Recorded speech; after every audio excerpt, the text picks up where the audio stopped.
કેમ છો? ધોરણ 6 ના ગણિતમાં પ્રકરણ નંબર 1 સંખ્યા પરિચયમાં સ્વાધ્યાય 1.2 માં લાસ્ટ વિડિયોમાં આપણે 1 થી 6 દાખલા જોયેલા. આજના વિડિયોમાં આપણે દાખલા નંબર 7 થી લઈ અને બાકીના તમામ દાખલા જોવાના છીએ. તો જો આપને આ તમામ દાખલાઓ શીખવા સમજવા માંગતા હો તો વિડિયોમાં અંત સુધી બન્યા રહેશો. એ ઉપરાંત જો આપને વિડિયોમાં કોઈ ડાઉટ કે ક્વેરી છે તો કમેન્ટ કરી જણાવશો જેથી કરીને આપણે ડાઉટ કે ક્વેરી સોલ્વ કરી શકાય. એ ઉપરાંત જો આપને વિડિયોમાં નવું કંઈ શીખવા મળે છે, નવું કંઈ જાણવા મળે છે તો પણ કમેન્ટ કરી જણાવશો જેથી કરીને અમને આપના માટે સારું કન્ટેન્ટ પૂરું પાડતા રહેવાનું પ્રોત્સાહન મળે. અને જો આપને ખરેખર વિડિયો ગમે તો વિડિયોને લાઈક કરવા વિનંતી, મિત્રોને શેર કરવા વિનંતી જેથી કરીને એ લોકો પણ લાભ લઈ શકે. અને હા, જો હજી સુધી આપ ચેનલ પર નવા છો ચેનલને સબસ્ક્રાઇબ કરી બાજુમાં રહેલ બેલ આઇકન દબાવી દેવું જેથી કરીને આપને મારા નવા વિડિયોની અપડેટ્સ મળતી રહે. વધારે સમય ન બગાડતા હવે આપણે સ્વાધ્યાય 1.2 ના દાખલા નંબર 7 ની ચર્ચા કરીએ છીએ. દાખલા નંબર 7 ની રકમ છે એક વેપારી પાસે રૂપિયા 78,592 હતા. તેમણે રૂપિયા 1200 નો એક એવા 40 રેડિયો સેટ ખરીદવા ઓર્ડર આપ્યો. 1200 રૂપિયાનો એક રેડિયો સેટ છે એવા 40 રેડિયો સેટ ખરીદવા એમને ઓર્ડર આપેલો છે. તો ખરીદી પછી તેની પાસે કેટલા રૂપિયા બાકી હશે એ આપણે શોધવાનું છે. તો એની પાસે 78,592 રૂપિયા હતા, એમાંથી એમણે 1200 રૂપિયાનો એક એવા 40 રેડિયો સેટ ખરીદ્યા છે. તો સૌથી પહેલા આપણે 40 રેડિયો સેટની કુલ કિંમત કેટલી થાય એ શોધવી પડે. તો આપણે લખીશું અહીં જવાબમાં કે એક રેડિયો સેટની કિંમત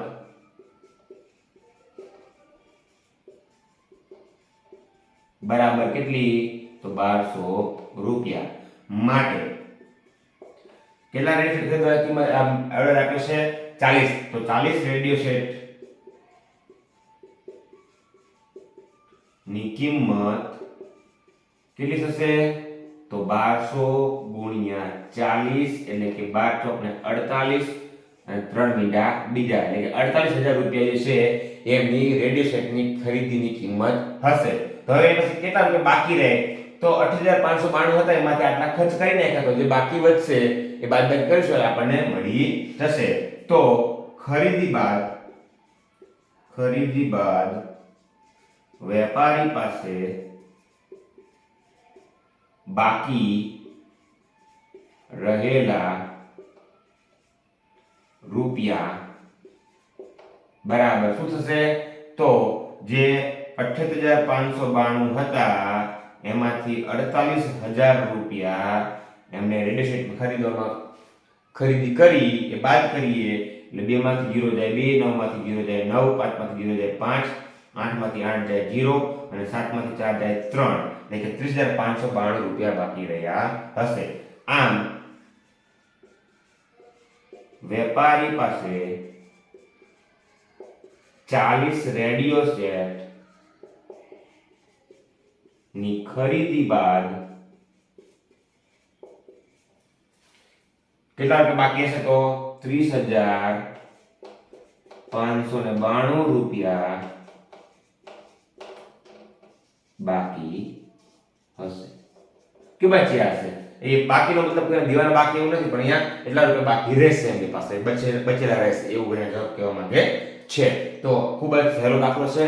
ખ્યાલ આપણને આવો છે કે 1200 રૂપિયાનો એક રેડિયો સેટ છે એવા 40 રેડિયો સેટ ખરીદે છે.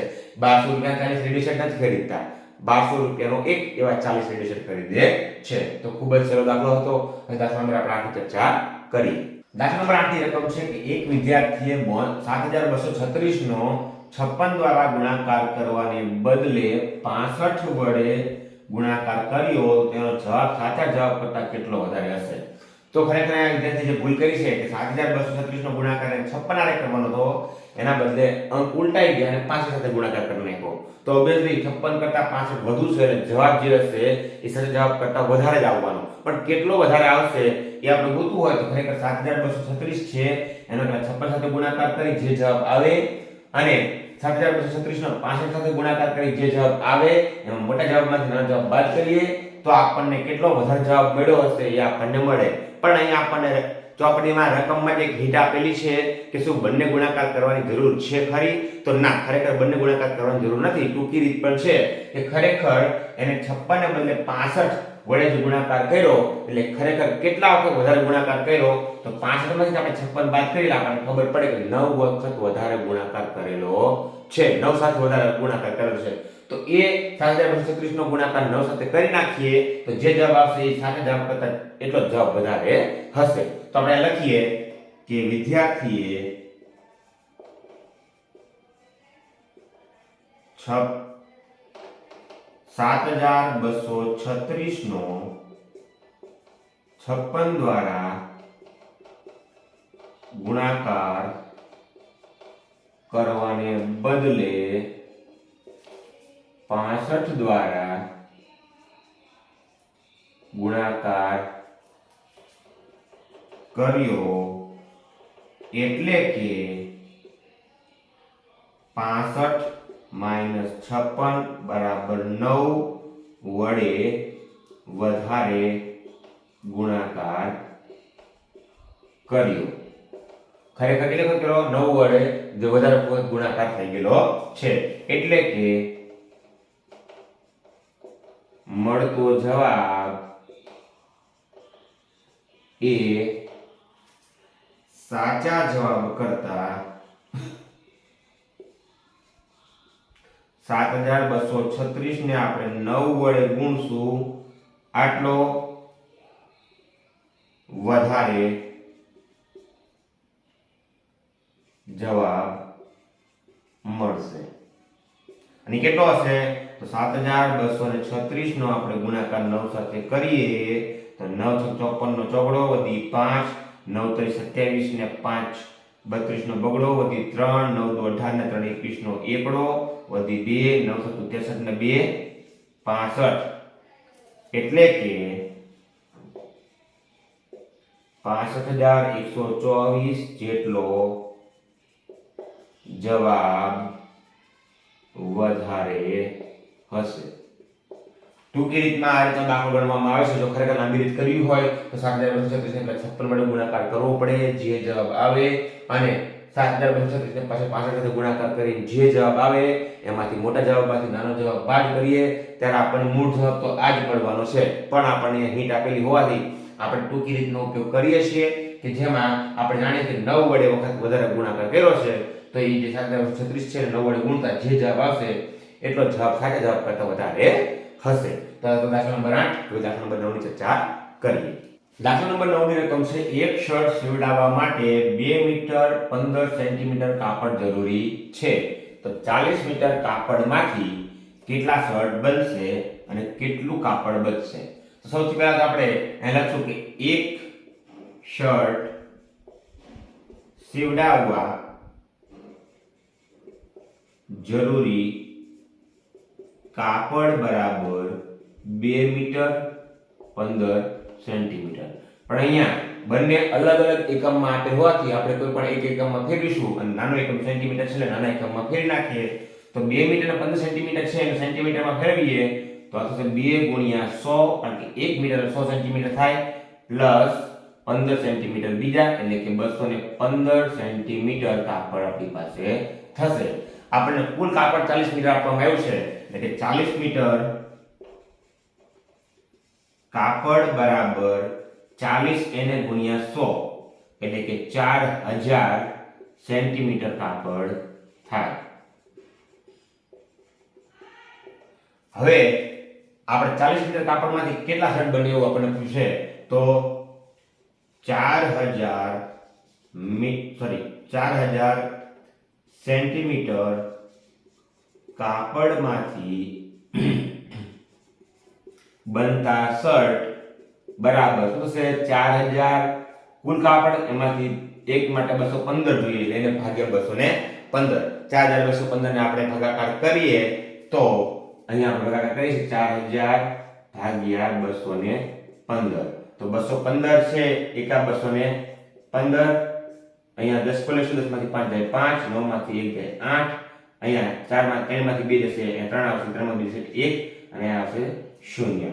તો હવે 1850 જેવું છે 15 ગુણ્યા 8 કરીએ 8 × 45 ની 0 વધી 4 8 × 8 ને 4 12 નો બગડો વધી 1 8 × 16 ને 17 એટલે કે 8 ભાગ ચાલશે 1720. 0 5 માંથી 2 જાય 3, 8 માંથી 7 જાય 1 અને 0 એટલે કે 130 સેન્ટીમીટર જેટલું કાપડ બચશે અને 18 શર્ટ બનશે. એટલે કે અહીંયા 18 આંકડો આવશે, આટલા શર્ટ બનશે અને કેટલું કાપડ બચશે તો 130 સેન્ટીમીટર જેટલું, એટલે કે અને મીટરમાં ફેરવવું હોય તો 1 મીટર અને 30 સેન્ટીમીટર જેટલું કાપડ બચશે. અહીંયા ખાસ સમજીશું કે 4215 જ્યારે ભાગીએ છીએ ત્યારે જે 215 વડે ભાગતા જે ભાગફળ આવે છે એ 18 એટલા શર્ટ બનશે અને આટલું કાપડ બચશે. જે શેષ વધે છે એટલું કાપડ બચશે અને એ છે 130 સેન્ટીમીટર. 130 એટલે 130 સેન્ટીમીટર, પણ એ આપણે મીટરમાં ફેરવીએ તો 130 સેન્ટીમીટર મીટરમાં ફેરવતા 1 મીટર અને 30 સેન્ટીમીટર જેટલું આપણને મળે છે. તો આ દાખલાની ગણતરી થાય છે. સહેલો દાખલો છે. હવે આપણે દાખલા નંબર 10 ની ચર્ચા કરીએ. દાખલા નંબર 10 ની રકમ છે દવાઓ બોક્સમાં ભરેલી છે. દરેક બોક્સનું વજન 4 કિલો 500 ગ્રામ છે. 800 કિલોની ક્ષમતાવાળી એક વાનમાં કેટલા બોક્સ ભરી શકાય? એટલે કે દવાઓના બોક્સ છે, એમાં દવાઓ ભરી છે, પણ એક બોક્સ જે છે એનું વજન 4 કિલો અને 500 ગ્રામ છે, એટલે કે એમાં 4 કિલો 500 ગ્રામની દવાઓ સમાય છે. તો એક વાન છે જે 800 કિલોની ક્ષમતા ધરાવે છે, તેમાં કેટલા દવાના બોક્સ ભરી શકાય એવો આપણે પ્રશ્ન પૂછેલો છે. તો સૌથી પહેલા તો આપણે એક બોક્સનું વજન અથવા એક બોક્સમાં ભરાતી દવાઓ કેટલી થશે તો 4 કિલો અને 500 ગ્રામ. ફરી પાછું આગળ દાખલાની જેમ અહીંયા બે અલગ અલગ એકમ આવ્યા છે, તો આપણે કોઈ પણ એક એકમમાં ફેરવશું અને આપણે ગ્રામમાં ફેરવશું એટલે બનશે 4 કિલો એટલે 4 ગુણ્યા 1000, કારણ કે 1 કિલો એટલે 1000 ગ્રામ થાય, વત્તા 500 બીજા એટલે કે 4500 ગ્રામ દવા એક બોક્સમાં ભરાશે. હવે વાહનની ક્ષમતા એટલે વાન જે છે એ વાનની ક્ષમતા કેટલી છે તો એ બરાબર 800 કિલો, અને 800 કિલોને આપણે ગ્રામમાં ફેરવીએ તો 800 ગુણ્યા 1000 કરીએ એટલે થશે 8 લાખ ગ્રામ. બરાબર. માટે વાનમાં સમાતા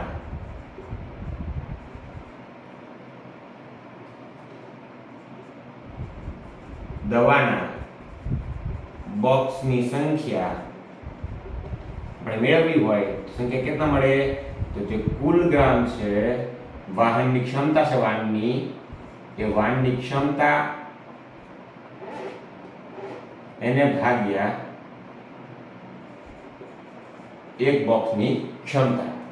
હવે 2 મીંડા ગયા 8000 ભાગ્યા 45 છે. 8000 ને 45 વડે આપણે ભાગીશું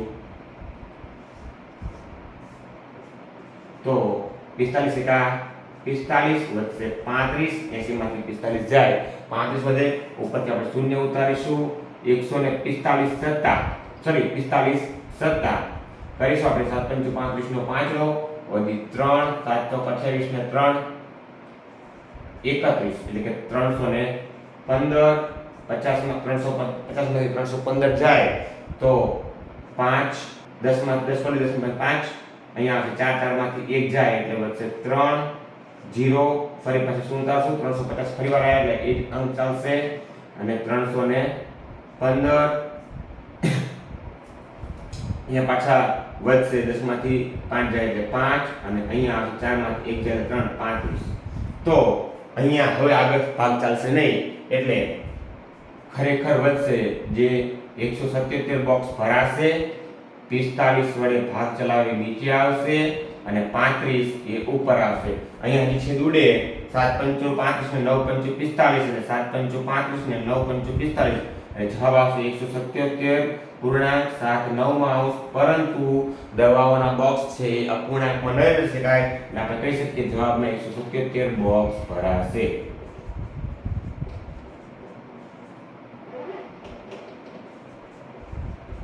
બરાબર. તો વાનમાં 177 કુલ દવાના બોક્સ ભરાશે, કારણ કે આપણે જાણીએ છીએ કે દવાઓના બોક્સ છે આપણે અપૂર્ણાંકમાં લઈ શકીએ નહીં. તો આ રીતે દાખલાની ગણતરી થાય છે. દાખલા નંબર 10 પૂર્ણ થાય છે. દાખલા નંબર 11 ની ચર્ચા કરીએ. દાખલા નંબર 11 ની રકમ છે શાળા અને વિદ્યાર્થીના ઘરની વચ્ચેનું અંતર 1 કિમી 875 મીટર છે. રોજિંદા તે આવતા અને જતા બંને વખત ચાલે છે. તો 6 દિવસમાં તેના દ્વારા આવરી લેવાતું કુલ અંતર શોધો. એટલે વિદ્યાર્થી અને એના ઘર વચ્ચેનું વિદ્યાર્થીનું જે ઘર છે અને શાળા છે એ બે વચ્ચેનું અંતર 1 કિમી અને 875 મીટર છે. તો એના દ્વારા એ રોજ ઘરેથી શાળાએથી ઘરે ચાલીને જાય છે, ચાલીને આવે છે. તો 6 દિવસમાં એના દ્વારા કેટલું અંતર કપાતું હશે એવું આપણને પૂછેલું છે. તો સૌથી પહેલા આપણે શાળાથી ઘર વચ્ચેનું કુલ અંતર કેટલું છે? તો 1 કિલોમીટર અને 875 મીટર. ફરી પાછું આ અલગ અલગ એકમમાં છે ને ફેરવશું, સિંગલ એકમમાં મીટરમાં ફેરવશું એટલે 1 કિમી એટલે 1000 મીટર પ્લસ 875 એટલે કે 1875 મીટર થશે. પણ આ જે છે એ માત્ર શાળાથી ઘર વચ્ચેનું અંતર છે. હવે વિદ્યાર્થી સવારે ઘરેથી શાળાએ જશે, શાળાથી પછી ઘરે આવશે એટલે એક દિવસમાં એ બે વખત એ અંતર કાપશે. એટલે આપણે એવું કહીએ કે વિદ્યાર્થી દ્વારા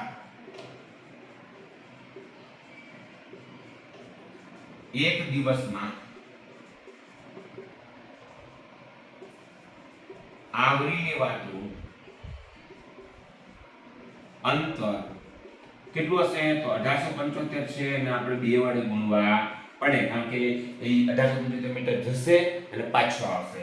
તો 2 5 10 ની 0 વધી 1 2 7 14 ને 15 નો 5 વધી 1 2 16 ને 17 નો 7 વધી 1 2 ને 3 3750 મીટર એ એક દિવસનું અંતર કાપશે. તો આપણને 6 દિવસનું પૂછેલું છે એટલે મતલબ કે માટે વિદ્યાર્થી દ્વારા 6 દિવસમાં આવરી લેવાતું અંતર બરાબર 3750 છે એને ગુણ્યા 6 કરીશું. 6 0 0 6 5 30 ની 0 વધી 3 6 7 42 ને 3 45 નો 5 વધી 4 6 18 ને 4 22 આટલા મીટર. 22500 મીટર એ 6 દિવસમાં અંતર કાપશે. જો એ કિલોમીટરમાં ફેરવવું હોય તો આપણે જાણીએ છીએ કે 22 કિલોમીટર અને 500 મીટર જવાબ આવશે. કારણ કે 22500 છે 1000 1 કિલોમીટર થાય તો 22000 એ 22 કિલોમીટર થાય. એટલે કે વિદ્યાર્થી દ્વારા 6 દિવસમાં 22 કિલોમીટર 500 મીટર અંતર આવરી લેશે. બરાબર? તો વિદ્યાર્થી દ્વારા 6 દિવસમાં કેટલું 22 કિલોમીટર 500 મીટર જેટલું અંતર એ આવરી લેશે, એટલે અંતર કાપશે. તો અહીંયા દાખલા નંબર 11 છે પૂર્ણ થાય છે. હવે દાખલા નંબર 12 ની ચર્ચા કરીએ. દાખલા નંબર 12 ની રકમ છે એક પાત્રમાં 4 લિટર 500 મિલી દહીં છે. તેમાંથી 25 મિલીની ક્ષમતાવાળા કેટલા કપ ભરી શકાય? એટલે એક પાત્ર છે એમાં 4 લિટર 500 મિલી દહીં છે, એમાંથી 25 મિલીની ક્ષમતાવાળી આપણે કપ ભરવાના છે. તો કેટલા કપ ભરી શકાય? તો સૌથી પહેલા તો પાત્રમાં રહેલ દહીંની ક્ષમતા અથવા દહીં કેટલું થશે ખરેખર? તો 4 લિટર અને 500 મિલી. આગળના દાખલાનું જેમ જ અહીંયા પણ બે અલગ અલગ એકમ છે, મિલીમાં ફેરવશું તો 1 લિટર એટલે 1000 મિલીલીટર થાય એ આપણને ખબર છે. એટલે થશે 4000 પ્લસ 500 એટલે કે 4500 મિલી દહીં થશે. બરાબર? પાત્રમાં કેટલું છે? 4500 મિલીલીટર દહીં છે. હવે આપણે ભરવાના કેટલા છે? 25 મિલી ક્ષમતાવાળા. તો 1 કપની ક્ષમતા કેટલી છે? 25 મિલીલીટર દહીં ભરવાની છે. માટે 25 મિલી વાળા કપની 25 મિલી વાળા કપ ભરાવાની સંખ્યા કેટલી થશે? તો 4500 ભાગ્યા 25.